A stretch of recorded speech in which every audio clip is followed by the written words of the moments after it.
கடந்த வாரத்தில் நாம் கடைசியாக முடிக்கும்போது சாத்தான் நீங்கள் செய்கிற ஊழியத்தினால அவன் பாதிக்கப்படுறான், மின்னலை போல வானத்திலிருந்து கீழே விழுந்தான் என்று அந்த வசனம் சொல்லுது.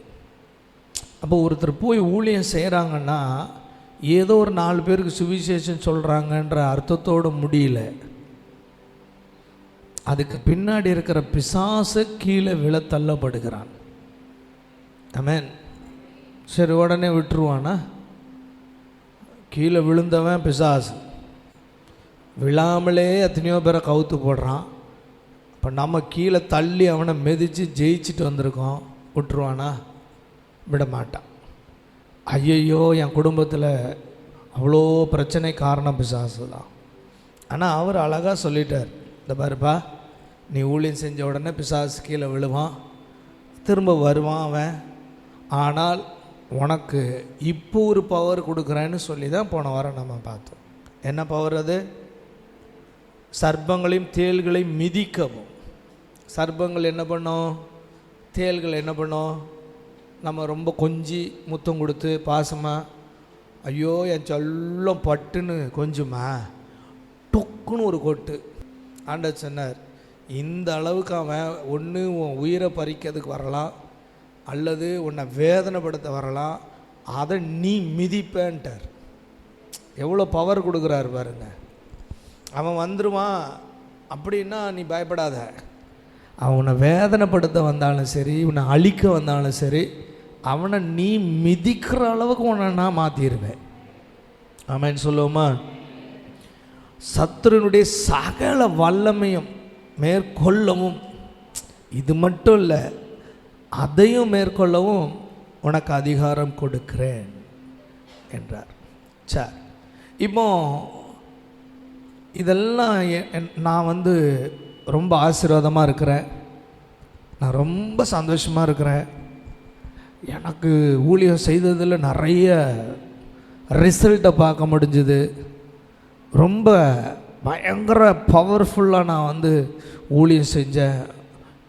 அதே போல் சில நபர்கள் ரொம்ப ஆசீர்வாதமாக இருக்க ஆண்டவர்கிட்ட நான் பார்த்திங்கன்னா ப்ரில்லியண்ட்டாக மாறிட்டேன், எனக்கு வீடு கிடச்சிருச்சு, காரு கிடச்சிருச்சு, பொண்டாட்டி கிடச்சிருச்சு, புருஷன் கிடச்சிட்டான், பிள்ளைங்க கிடச்சிருச்சு, நகை நாட்டு இருக்குது, சொத்து இருக்குது, பணம் இருக்குது, எந்த குறையும் இல்லை அப்படின்னு சொல்லி சிலர் ரொம்ப சந்தோஷப்படுவாங்க.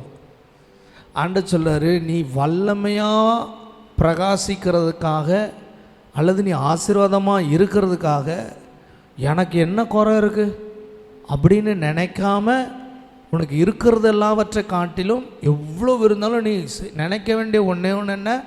20ஆம் வசனத்தில் ஆண்டவர் சொல்கிறார், ஆகிலும் இவ்வளோலாம் இருக்குதுங்க, எனக்கு பவர் இருக்குது, வரம் இருக்குது, வல்லமை இருக்குது, பிசாசெல்லாம் துரத்துறேன், நோயெல்லாம் சரிப்படுத்துகிறேன், எனக்கு சொத்து பத்து இருக்குது, பணம் இருக்குது, கார் இருக்குது, பங்களா இருக்குது, ஆஸ்தி இருக்குது, எல்லாம் இருக்குங்க, எந்த குறையும் இல்லைங்க அப்படின்னு சொல்லும் பொழுது ஆண்டவர் சொல்லார், ஆகிலும் இதெல்லாம் இருக்குன்னு நீ என்ன பண்ணாத, சந்தோஷப்படாத, உங்கள் பேர் பரலோகத்தில் எழுதியிருக்குதுன்னு ஆண்டவர் சொல்லி இருக்கிறாரா?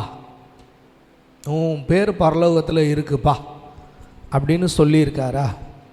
அதே போல் இயேசுவை ஏற்றுக்கிட்டு உள்ளே வந்தீங்கல்ல, நான்லாம் இயேசுவை ஏற்றுக்கிட்டேங்க, நான் இன்றைக்கி இயேசப்பா பிள்ளை தாங்க அப்படின்னு சொன்னால் உங்களை பார்த்து பரலோகம் ரிப்ளை என்ன பண்ணியிருக்கணும்?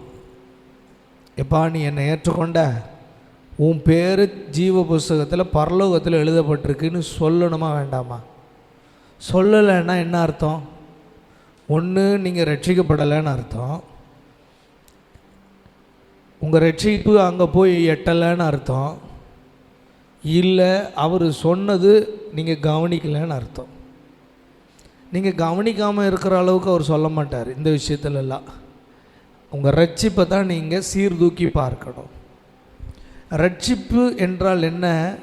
தன் தகப்பன், தன் தாய், தன் மனைவி, தன் புருஷன், தன் சகோதரன், தன் சகோதரி, தன் வீடு, தன் சொத்து, தன் ஆஸ்தி, தனக்குண்டான எல்லாவற்றையும் விட இயேசுவையே முதலிடத்தில் வைப்பான். அவன்தான் தன் ஆசை, தனக்குண்டான எல்லாவற்றையும், தான் விருப்பம், நீ ரட்சிக்கப்பட்டுட்டேங்கிறது உண்மைன்னா, எழுதப்பட்டிருக்கு உண்மைன்னா, உன் வீட்டை ஒரு குறிப்பிட்ட ஒரு தேவனுடைய பணிக்காக விற்று அந்த காசை கொண்டு போய் அந்த கிராமத்தை கொடுத்துட்டு வந்துருப்போம். ஒருவன் தன் தகப்பனையும் தன் தாயும் தன் மனைவியும் தன் புருஷனையும் தன் பிள்ளைகளையும் எல்லாவற்றை விட தேவனை நேசிப்பது. நான் நேசிக்க ரெடின்னு வர்றான் பாருங்க, அவன் தான் ரட்சிக்கப்பட்டவன். அதுதான் உண்மையிலேயே மகிழ்ச்சி. இங்கே இங்கே இங்கே என்ன சொல்கிறார்? எழுதி இருக்கிறதற்காக சந்தோஷப்படுங்கள் சொல்கிறார். ஆனால் அதனுடைய ஒரிஜினல் லாங்குவேஜ் என்ன சொல்லுதுன்னா, எழுதப்படலாம், எழுதப்பட வாய்ப்பு இருக்குது அப்படின்னு தான் வருது. அதாவது என்ன சொல்ல வரேன்னா, இவ்வளவு கேட்டகரியாக அவங்க பாஸ் பண்ணி வந்த பின்னாடியே இயேசுவை ஏற்றுக்கொண்டு அவரை பின்பற்றி அவங்களுக்கு அதிகாரம் கொடுக்கப்பட்டு அவங்க மினிஸ்ட்ரிக்கு போய் அற்புதங்கள் நடந்து மிராக்கள் நடந்து இவ்வளோ கேட்டகரியை தாண்டி வந்த பின்னாடி என்ன சொல்லப்படுதுன்னா, எழுதப்படலாம், எழுதப்பட வாய்ப்பு இருக்குது, அப்படி அதுக்காக சந்தோஷப்படுங்கன்றார். ஆனால் இங்கே தமிழ் பைபிளில் எழுதியிருக்கிறதற்காகன்னு என்னமோ ரொம்ப ஸ்ட்ராங்காக சொல்கிறார். நான் சொல்கிறேன் அதே தான், உண்மை தான். எழுத வாய்ப்பு நமக்கு கட்டாயம் உண்டு. ஆனால் நீங்கள் இன்னையிலேருந்து என்ன பண்ணணும்? உங்கள் ஜெபத்தில் ஒரு பாயிண்ட் எக்ஸ்ட்ரா, ஆண்டவரே உண்மையிலேயே என் பேர் எழுதப்பட்டிருக்கா, உண்மையிலேயே என் பேர் எழுதப்பட்டிருக்கா. இருக்கிறதுலே மிகப்பெரிய அற்புதம் என்ன அப்படின்னு சொல்லி ஆண்டவர் சொல்கிறாரு, இந்த உங்கள் நாமங்கள் எழுதியிருக்கிறத சந்தோஷப்படுங்களா. இருக்கிறதுலே பெரிய சந்தோஷம் எதுனா, இங்கே சொல்கிற வர்ற சந்தோஷத்தை நீங்கள் கவனிக்கணும். தேவனுடைய சித்தத்தை ஒரு மனுஷன் செய்கிறதுல தான் உங்களுக்கு உண்மையான பெரிய சந்தோஷம். அதுதான். ஏன்னா அதுதான் செய்ய முடியாது. நீங்கள் நினச்ச மாதிரி வாழ்ந்துடலாம், ஆனால் தேவன் நினச்ச மாதிரி வாழ முடியுமா? நீங்கள் மறந்துடாதீங்க. ஆபிரகாம் செய்தார், பலி செலுத்துப்பா. அவன் எதையுமே கவலைப்படல. இருக்குது ஒரு பிள்ளை, 100 வயசில் அந்த பிள்ளை பிறந்திருக்கு, 25 வருஷம் அந்த பிள்ளைக்கு காத்திருக்கிறான். இப்போ அதை 30 வயசுக்கு மேலே அந்த பிள்ளையை வளர்த்துட்டான். ஏறக்குறைய பார்த்திங்கன்னா அவர் சாகும்போது அவங்க அம்மாவுக்கு வந்து 125 வயசுன்னு சொல்லி போடப்பட்டிருக்கு. ஹிஸ்ட்ரியில் பார்க்கும்போது இவனை போய் பலி செலுத்த போகிறாருன்னு கேள்விப்பட்டு தான் அந்த அம்மா உயிரை விட்டுதே. தாய் பாசத்தில் உயிரை விட்டுதே அந்த அம்மா. அப்படி செய்கிறது தாங்க பெரிய சந்தோஷம். இன்றைக்கி ஆபிரகாம் பரலோகத்தில் இருக்கிறாருன்னு அவர் சொல்லுவார். அன்னைக்கு நான் அப்படி ஆண்டவர் தான் முக்கியம்னு துணிஞ்சதுனால தான் இன்றைக்கி எல்லா விசுவாசிகளுக்கும், இத்தனை கோடி பேருக்கும் அப்பா யார்? ஆதாம்னு பேரில் விசுவாசிகளுக்கெல்லாம் தகப்பன் ஆபிரகாம் தான் வருது. ஆனால் தேவன் வரும்போது தாய் பாசமும் தகப்பன் பாசமும் கண்ணை மறைக்கக்கூடாது. அவன் இடத்துல வந்து கொடுத்துட்டான். அதை தாண்ட சொல்லார், தேவ சித்தம் செய்வதில் தான் பெரிய மகிழ்ச்சியாக இருக்குதுப்பா. அதுதான் சந்தோஷம். நான் உனக்கு ஒன்று சொன்னால் நீ அதை செய்கிறவர், அதுதான் உலகத்திலே பெரிய சந்தோஷம். ஆமென். கர்த்தருக்கு ஸ்தோத்திரம். அடுத்த ஒரு காரியத்தை சொல்கிறாரு, இதை புரிந்து கொள்ளுகிற அறிவு நமக்கு வேணும். என்ன சொல்கிறாரு? 21 வசனத்தில், அந்த வேளையில் இயேசு ஆவியில் களி கூர்ந்து, இப்போ ஆவியில் அவருக்கு ஒரு பெரிய ஹாப்பி ஆயிடுச்சு. என்ன ஹாப்பி? இங்கே ஒரு விஷயத்தை நம்ம புரிந்து கொள்ள வேண்டிய மிக முக்கியமான, இயேசு சந்தோஷப்பட்ட இடம் இது. ஆனால் இயேசு இந்த இடத்துல களி கூர்ந்தார்னு இருக்கு. ஏன் களி கூர்ந்தார்? இயேசுவை களி கூற பண்ணினது என்ன? அது சொல்கிறார், பிதாவே இதை ஞானிகளுக்கும் கல்விமான்களுக்கும் மறைத்து, தேவனுடைய சித்தம் என்பது அது அப்படி அவங்க பெறாமல் தேவனிடத்திலிருந்து பெற்ற அந்த வெளிப்பாடுனால அவர் சந்தோஷப்பட்டார். ஆமென் சொல்லுவோமா? தேவ சித்தம் என்பது தேவனே வெளிப்படுத்தினா தான் அது தேவ சித்தம். இன்னைக்கு சொல்கிறார், நேற்று சொன்னதை விட்டுருங்க, இன்னைக்கு வரார், அன்னன்னைக்கு ஆண்டவர் வெளிப்படுத்துகிறார் பாருங்க, அதை செய்கிறோம் பாருங்க, அதில் தான் இயேசு களி கூறுகிறார். துக்கமும் பாடும் கண்ணீரும் வேதனை நிறைந்த இயேசு எப்பொழுது சந்தோஷப்படுகிறார் என்றால், பிதா இன்று இதை நீ செய் என்று நமக்கு வெளிப்படுத்துகிற அவர் சித்தத்தை நாம் செய்கிறோம் பாருங்க, அப்போ தான் அவர் சந்தோஷப்படுகிறார். தேவ சித்தம் என்னங்கிறத அறிவில், ஞானத்தில், உலக ஞானத்தில், கல்வி அறிவை இதை பயன்படுத்தி தெரிஞ்சிக்காம, பைபிளை படிக்கிற அறிவுனால தெரிஞ்சிக்காம, பர்சனல் எக்ஸ்பீரியன்ஸில் தெரிஞ்சுக்கிடணும். ஆமென் சொல்லுவோமா? கர்த்தருக்கு ஸ்தோத்திரம். 1 பேதுரு 5:6 எடுத்துக்கங்க. இதைத்தான் அவர் விரும்புகிறார். அந்த தேவ சித்தத்தில் ரொம்ப முக்கியமான ஒரு பாயிண்ட், த இம்பார்ட்டன்ட் திங்க் என்னென்னா, ஒரு விசுவாசிக்கு ரொம்ப முக்கியமான ஒரு விஷயத்தை பற்றி இங்கே பைபிள் சொல்லுது. தேவன் எதை எதிர்பார்க்கிறார், எது இருந்தால் தான் நீங்கள் அவருடைய சித்தத்தை செய்ய முடியும், எது இருந்தால் தான் உங்களால் செய்ய முடியும் அப்படின்னா, எப்பொழுதும் நாம் பாவிகளாக இருக்கிறோம். பாவியாக இருக்கிற நாம் உயர்த்தப்படும்படிக்கு நம்மை நாம் தாழ்த்த வேண்டும். இதுதான் ஆண்டவர் எதிர்பார்க்கிறார். அவ்வளோதான்.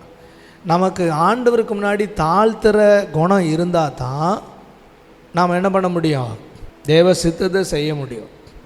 தாழ்மை உள்ளவங்க என்ன பண்ணாங்க, ஆண்டவர் சொல்லிட்டாரா நான் செஞ்சிடறேன், உடனே ஆண்டவர் சொல்லிட்டாரா, எனக்கு வேறு எந்த விஷயமும் முக்கியம் இல்லை, அதுதான் எனக்கு முக்கியம், கர்த்தர் என்னோடு பேசிட்டாரா அதுதான் எனக்கு அவசியம் அப்படின்னு சொல்லி பேசக்கூடிய ஒரு இருதயத்தை நாம் ஆண்டவர்கிட்ட பெற்றுக்கொள்ள வேண்டும். அல்லேலூயா. ஆமாம், இந்த தாழ்மை இல்லைன்னா நம்ம தேவ சித்தத்தை செய்ய மாட்டோம். தேவ சித்தத்தை செய்யலைன்னா நமக்கு சந்தோஷம் கிடையாது, ஆண்டவர் சந்தோஷம் கிடையாது.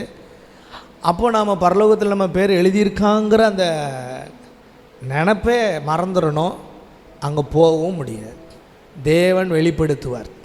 இதைத்தான் ஆண்டவர் சொன்னார். இப்போ நீங்கள் தாழ்மையாக இருக்கணும், நீங்கள் ஒன்றும் பெரிய இவங்கன்னு நினைக்காதீங்க, என் முன்னாடி நீங்கள் ஒன்றுமே கிடையாது, இது நீங்கள் புரிஞ்சுக்கிட்டு வாழ்ந்தீங்கன்னா நான் உங்களை என்ன பண்ணுவேன், உயர்த்துவேன், ஆசீர்வதிப்பேன், உங்கள் நாமம் பரலோகத்தில் எழுதப்படும், நீங்கள் இந்த பூமியிலையும் பின்பு பரலோகத்திலும் நெஞ்சை நிமித்திட்டு கம்பீரமாக வரலாம்.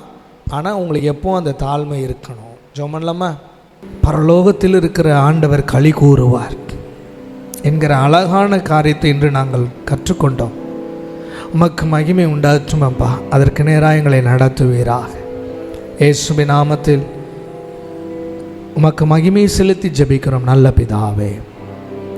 எல்லாரும் சேர்ந்து சொல்லுவோம், என் ஆத்துமாவே கர்த்தரை ஸ்தோத்திரி, என் முழு உள்ளமே கர்த்தருடைய பரிசுத்த நாமத்தை ஸ்தோத்திரி, என் ஆத்துமாவே கர்த்தரை ஸ்தோத்திரி, அவர் செய்த சகல உபகாரங்களை மறவாது. ஆமென். அல்லேலூயா. கர்த்தர் உங்களை ஆசீர்வதிப்பார். God bless you.